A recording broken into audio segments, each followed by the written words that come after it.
सोमवार की कहानी। एक बहुत धनवान था जिसके घर धन आदि किसी प्रकार की कमी नहीं थी, परंतु उसको दुख था कि उसके कोई पुत्र नहीं था। वह इसी चिंता में रात दिन रहता। पुत्र की कामना के लिए प्रति सोमवार को शिवजी का व्रत और पूजन किया करता था और सायंकाल को शिव मंदिर में जाकर के शिवजी जी के श्री विग्रह के सामने दीपक जलाया करता था। उसके इस भक्ति भाव को देखकर एक समय श्री पार्वती जी ने शिवजी महाराज से कहा कि हे महाराज, ये साहूकार आपका अनन्य भक्त है और वह सदैव आपका व्रत और पूजन बड़ी श्रद्धा से करता है। इसकी मनोकामना पूरी करनी चाहिए। शिवजी जी ने कहा, हे पार्वती, ये संसार कर्म क्षेत्र है। जैसे कि इंसान खेत में जैसा बीज बोता है वैसा ही फल काटता है, उसी तरह इस संसार में जैसा कर्म करता है वैसा ही फल भोगते हैं। पार्वती जी ने अत्यंत आग्रह से कहा, महाराज, जब यह आपका अनन्य भक्त है और इसको अगर किसी प्रकार का दुख है तो उसको दूर करना चाहिए, क्योंकि आप सदैव अपने भक्तों पर दयालु होते हैं और उनके दुख को दूर करते हैं। यदि आप ऐसा नहीं करेंगे तो मनुष्य आपकी सेवा और व्रत क्यों करेंगे। पार्वती जी का ऐसा आग्रह देखकर शिवजी महाराज कहने लगे, हे पार्वती, इसका कोई पुत्र नहीं है। इसी चिंता में वह अति दुखी रहता है। इसके भाग्य में पुत्र ना होने पर भी मैं इसको पुत्र की प्राप्ति का वर देता हूँ, परंतु यह पुत्र केवल 12 वर्ष तक ही जीवित रहेगा। इसके पश्चात वह मृत्यु को प्राप्त हो जाएगा।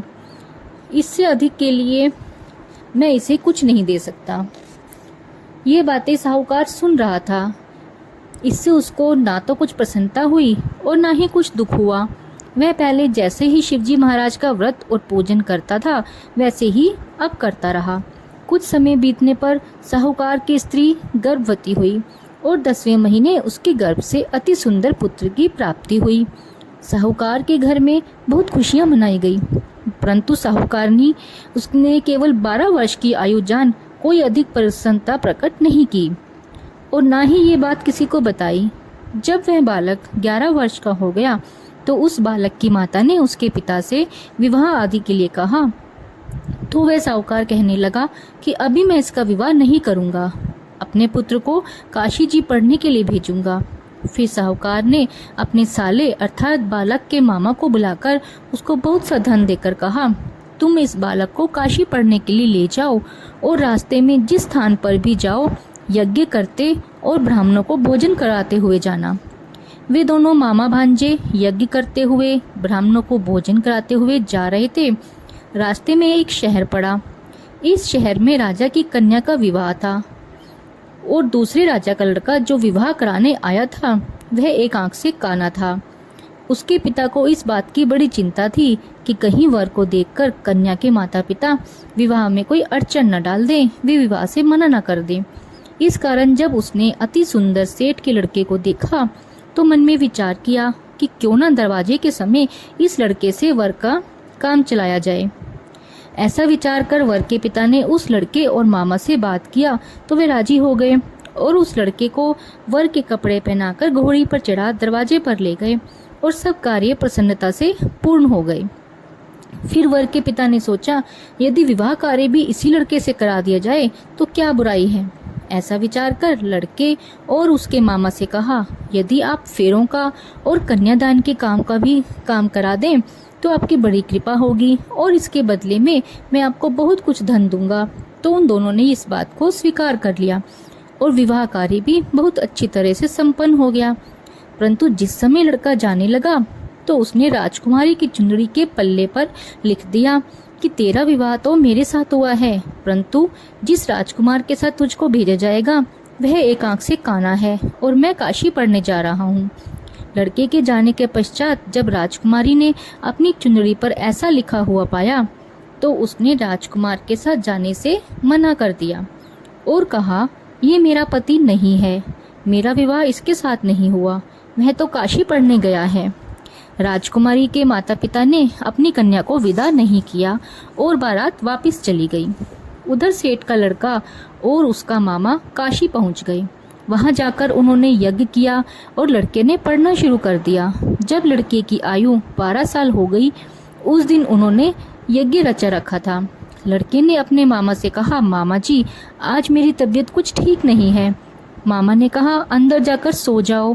लड़का अंदर जाकर सो गया और थोड़ी देर में ही उसके प्राण निकल आए। जब उसके मामा ने आकर देखा तो वह मुर्दा पड़ा हुआ था, तो उसने बहुत दुख हुआ। उसने सोचा कि अगर मैं अभी रोना पीटना मचा दूंगा तो यज्ञ का कार्य अधूरा रह जाएगा। अतः उसने जल्दी से यज्ञ का कार्य समाप्त कर ब्राह्मणों के जाने के बाद रोना आरंभ कर दिया। संयोगवश उसी समय शिव पार्वती जी उधर से जा रहे थे। जब उन्होंने जोर जोर से रोने की आवाज़ सुनी तो पार्वती जी कहने लगी, महाराज, कोई दुखिया रो रहा है, इसके कष्ट को दूर कीजिए। जब शिव पार्वती पास जाकर देखते हैं तो वहाँ एक लड़का मुर्दा पड़ा हुआ था। पार्वती जी कहने लगी, महाराज, ये तो उसी सेठ का लड़का है जो आपके वरदान से हुआ था।